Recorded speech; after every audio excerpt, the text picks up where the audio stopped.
Midnight horror show मंगलवार special suspense कथा सुहागरात। नमस्कार दोस्तों, लीजिए हाजिर हूँ एक और अजीबोगरीब शादी की इस दास्तान के साथ।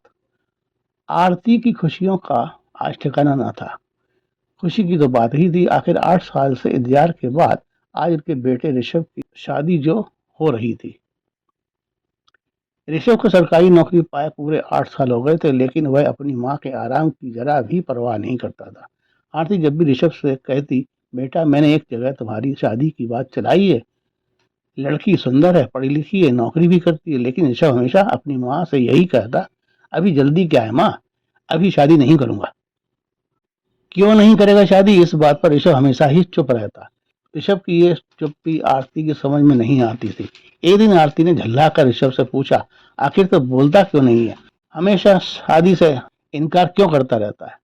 अब मेरे से घर के काम नहीं होते, कल से मैं रोटी नहीं पकाऊंगी, बना लेना अपने आप रोटी और खुद ही खा लिया करो, और मेरे लिए भी पका दिया करो। पता नहीं कब शादी करेगा, बोलता क्यों नहीं, क्या बुढ़ापे में शादी करेगा। अगर कोई लड़की पसंद कर रखी हो तो बता दे, उसी से तेरा रिश्ता कर दूंगी।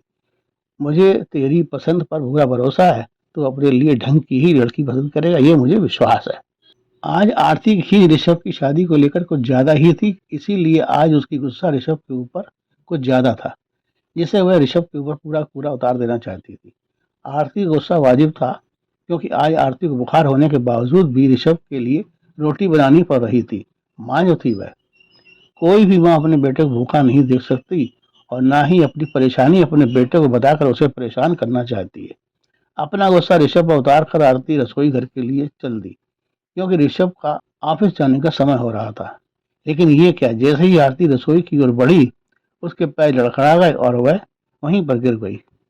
माँ को गिरा देख ऋषभ दौड़कर माँ के पास आया और माँ माँ को उठाते हुए पूछा, क्या माँ, अरे आपको तो बुखार है, आओ आओ, चलो बेड पर। ऋषभ माँ का हाथ पकड़कर बेड पर ले गया और बेड पर लेटाते हुए माँ से कहा, आपकी तबीयत खराब थी तो बताया क्यों नहीं। माँ को बिस्तर पर लिटाकर ऋषभ ने घर में रखा दवा का डिब्बा खोला और बुखार की दवा निकाल कर माँ को खाने को दी, और रसोई में जाकर एक गिलास पानी लेकर आ गया। लो माँ, ये गोली खाओ, अभी आराम आ जाएगा। आपको जब तक आराम नहीं आएगा मैं ऑफिस नहीं जाऊंगा, अभी फोन किए देता हूँ ऑफिस में। आरती बोली, नहीं नहीं, तुम ऑफिस जाओ, मैं ठीक हो जाऊंगी। ऋषभ माँ के पास बैठ गया। माँ, आपने जो लड़की देख रखी है उसके घर वालों को बुलवा लो, आपकी पसंद ही मेरी पसंद है, जो आपको खुश रख सके उसी से मैं शादी कर लूंगा, मुझे कोई एतराज नहीं है। ऋषभ के मुंह से शादी की बात सुनते ही आरती की खुशी का ठिकाना ना रहा। उसने अपना मोबाइल फोन उठाया और एक नंबर डायल किया। दूसरी साइड से हेलो होते ही आरती ने अपने आगमन की सूचना दे दी। फिर क्या था, 2 महीने के भीतर ही ऋषभ की बारात सज गई और आज आरती घर ऋषभ की नई नवेली दुल्हन आ चुकी थी। आज ऋषभ की सुहागरात थी। घर में खास खास मेहमान ही अभी मौजूद थे, जिससे आरती घर में चहल पहल कुछ ज्यादा ही थी। दिन गुजर रहा था और रात नजदीक आती जा रही थी। रात 12 बजे ऋषभ अपनी नई नवेली दुल्हन के कमरे में पहुंचा तो देखा उसकी पत्नी बेड पर सोई पड़ी है। उसके बाल बिखरे पड़े हैं, उसके कपड़े भी अस्त व्यस्त थे। ऋषभ अपनी नई नवेली को इस रूप में देखकर हैरान रह गया। उसने अपनी पत्नी के पास ही पलंग पर बैठते हुए उसे धीमे से आवाज दी, मीनू सो गई क्या, लगता है थकान कुछ ज्यादा ही हो गई है। ऋषभ की बात सुनकर मीनू ने अपनी आंखें खोलते हुए ऋषभ को देखा और अपने एक पैर को घुमाकर ऋषभ को जोरदार मार दिया। ऋषभ इस प्रकार अचानक हुए हमले से पलंग के नीचे गिर गया। पैर की मार ऋषभ की पीठ और कमर पर लगी थी। वह समझ नहीं पा रहा था कि दुबली पतली सी दिखने वाली मीनू के अंदर इतनी ताकत भी हो सकती है क्या। किसी प्रकार ऋषभ उठा और फिर से पलंग पर बैठने लगा, लेकिन ये क्या, मीनू जैसे दहाड़ते हुए ऋषभ पर टूट पड़ी। मीनू ऋषभ के सिर के बालों को जोर से खींचा और उसके गाल पर जोरदार 2 थप्पड़ जड़ दिए और गरजते हुए बोली, निकल जा यहाँ से, तू नहीं तो जानता नहीं मैं कौन हूँ, तेरा खून पी जाऊंगा। अब ऋषभ को यह समझते देर लगी थी कि मीनू के ऊपर कोई प्रेत सवार है या फिर उसकी शादी किसी पागल लड़की से हो गई है। ऋषभ तुरंत ही कमरे से बाहर आ गया और अपनी ममेरी भाभी को सारी बात बताई। भाभी तुरंत मीनू के कमरे में गई। भाभी ने मीनू को आवाज दी, मीनू क्या हुआ, सब ठीक तो है। भाभी के साथ साथ ऋषभ भी कमरे में प्रवेश कर चुका था। मीनू भाभी को देखते हुए जोर से गरजी, "वो निकल जा यहाँ से, वरना तेरा खून पी जाऊंगा।" भाभी ने मीनू से पूछा, "तू कौन है और यहाँ क्या कर और यहाँ क्यों आया है?" मीनू भारी आवाज में बोली, "मैं इसे लेने आया हूँ। मैं इसे ले जाऊंगा, तुम सब भाग जाओ, वरना तुम सबका खून पी जाऊंगा।"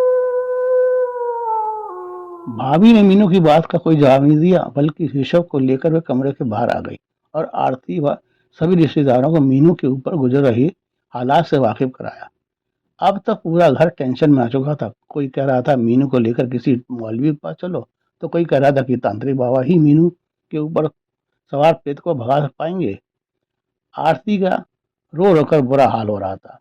वह रो रोकर ईश्वर से यही कह रही थी कि ये मेरे लिए कौन से अपराध की सजा दे रहे हो प्रभु, मेरी बहू को ये क्या हो गया? अभी एक दिन भी नहीं गुजरा था, ये कौन उसके सिर पर सवार हो गया प्रभु। आरती अपने घर में बने मंदिर के पास बैठी रोए जा रही थी। तभी जैसे किसी ने उसके कान में कहा, "मीनू को बजरंग बली के शरण में ले जाओ, वे ही उसे उस प्रेत से मुक्त दिला सकेंगे।" आरती ने ऋषभ से कहा, "बेटा, अभी अभी किसी ने मेरे कान में कहा कि इस मीनू को बजरंग बली की शरण में ले जाओ, बेटा जल्दी करो।" ऋषभ बोला, "लेकिन माँ, मीनू को तो कोई हाथ भी नहीं लगा सकता। वह तो अपने को छूने वाले को उठाकर पटक देती है, उसे लेकर चलोगी कैसे?" ऋषभ की भाभी बोली, "कुछ भी करना पड़े, मीनू को तो ले जाना ही पड़ेगा बाबा के स्थान पर, वरना अनर्थ हो जाएगा।"